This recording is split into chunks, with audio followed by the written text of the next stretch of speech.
My name is Ruby. I hope everyone is doing well. I hope life is it's an honor to be here with you once again today. It's an honor to hang out with you once again today. Today we're continuing from where we stopped the last time, how my healing journey started and how it's going. Yes, my healing journey was a roller coaster. It was. I made lots of mistakes that actually led me to where I am today. So when you're healing, I'll tell you this: don't give yourself any kind of issues. Don't beat yourself up when you feel okay, you're relaxing, you're doing some things that you're not supposed to do. It's a process. You'll get to that junction you're actually going. You get to your destination eventually. I didn't know who a narcissist is until I met my last boyfriend that I had after I left my second marriage, and it was a typical definition of a covert narcissist, because this guy was actually the one that opened my eyes to start researching about who a narcissist is, because his attitude, his behavior was terrible. That is the truth. I'm not trying to paint anybody black here, but this guy actually did me more favor. That is the truth. Because when I was in that relationship, I didn't even know who a narcissist is. It was his heart and his behavior that actually led me to start making research on why do people act this way. Because I am not that kind of person that love to talk so much like that. I'm not the kind of person that when I'm hungry I yell. I'm not the kind of person. I try as much as possible to listen to people when they're upset. I just don't know how to start screaming and shouting and just nagging when I'm upset. I prefer to sit you down and let's just talk like mature adults. That's the way I handle my own issue. And for me, I don't really like hanging around people that I feel is not okay for my mental, health like that. So this guy was just not it for me. But then one mistake he made was this. He thought I was in love with him. I loved him, but I wasn't really in love with him because his attitude, his heart, was not making me fall in love with him. He lies a lot. He does lots of things that I felt in my heart, okay, this guy is not normal. Is it that he has some mental issues that he need to work with? So I started making research, doing lots of researches, and then I found my conclusion. I started talking to some of my friends that are doctors, and from there I just started making researches, and I find out a lot of things. That was when I discovered that my father was actually a narcissist. My first husband was a narcissist. My second was a narcissist. This guy is a narcissist. Okay, I'm attracted to this set of people. Why am I attracted to this set of people? So I started doing more research. I started going for some webinars.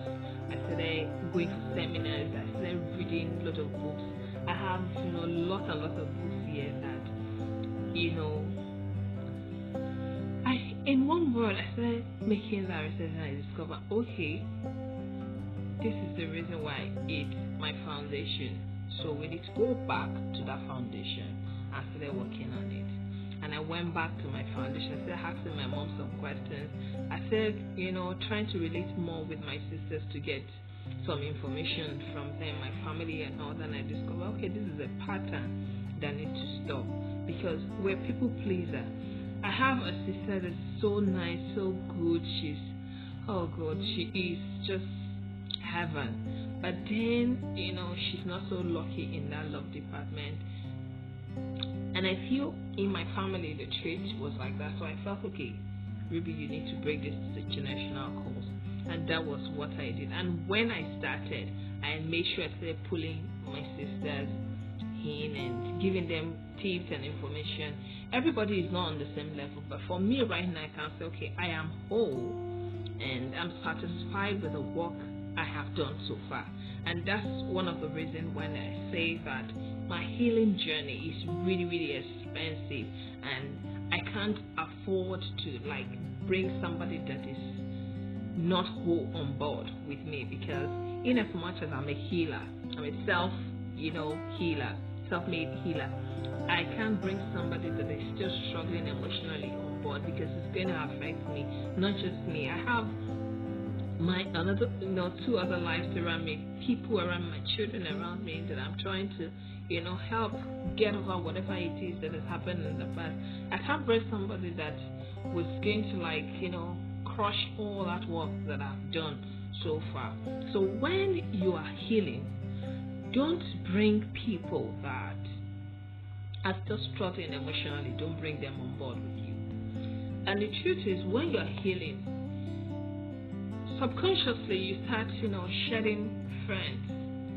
And I want to say this: when you have a friend that is not always hanging out with you the way they used to, don't accuse them of hey, they this, that.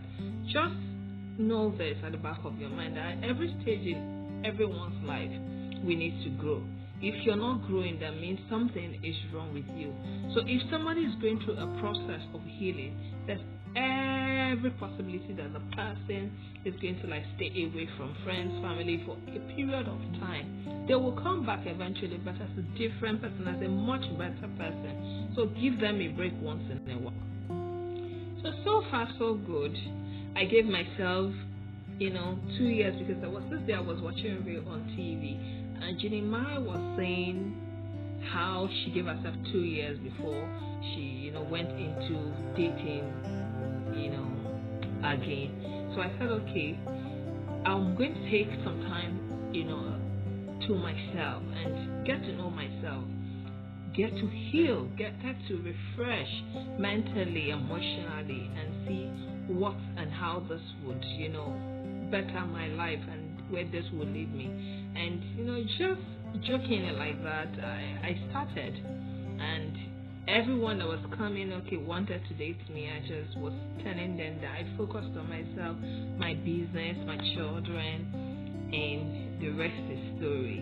And I found that a year after I started a journey of healing, I'm not the same person I used to be in the past. I have really, really changed, because I made records and accounts of how my journey started so far and where I am today. If someone had told me in a year or 2 years ago that I'll be sitting in front of a camera talking to people, that's where I would say, because I really am not the kind of person that crave for fame like that. But something just touched my heart one day that, okay, you need to share your story with people. You need to let people know the importance of healing. And that was the reason for the birth of this channel. I just wanted to share my experience with people. I wanted people to know that there's nothing wrong with you if you decide to take time to heal. If you decide to do things differently than how other people are doing it. And I decided to share my story to allow people to know that your mental health is really, really important. And the pattern of people you date has a lot to do with where you're coming from. And if that pattern is not healthy, is unhealthy, you need to break it. You need to restructure your life. You need to start from the scratch. It's not too late to start all over again, because it's really, really important for you to get it right. Because if you don't love yourself, if you don't know how to love yourself, you will be a bitter bitch. You will start projecting your insecurities and whatever thing that's going on in your life on other people, and you will never be happy. But if you take time to heal, you are going to love yourself. You know what is right, and from there you affect a lot of lives. positively, and you see how great that will lead you into eternal happiness.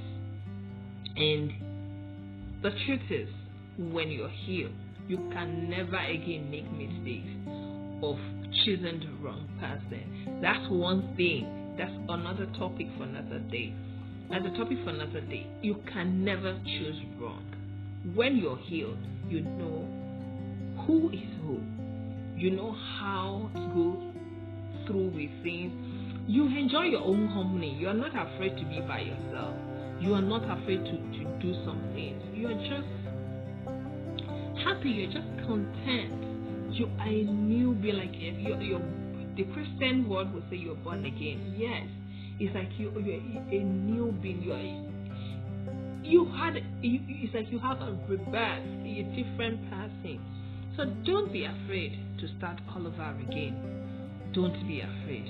I am who I am today because I'm so patient with myself, and I made that decision some years back to heal myself, to break the generational curse, and to help myself so that I can help my children and thousands, millions of other people, if God permits me to help them in future, to heal and to know the importance of it, so that the world can be a better place, because it's a terrible world out there. It's a terrible world. God Almighty will help us. So I'll leave it here. That is just like a summary of how my healing journey started and how it's going right now. I'm still a work in progress, but one thing I can tell you is this, and one thing I will tell you is this: I'm a different person. I love me right now. I'm so happy, as in I'm unstoppable and I'm unbreakable right now by the special grace of God. So till next time I see you again, I remain your girl Ruby, and I say thank you for hanging out with me today.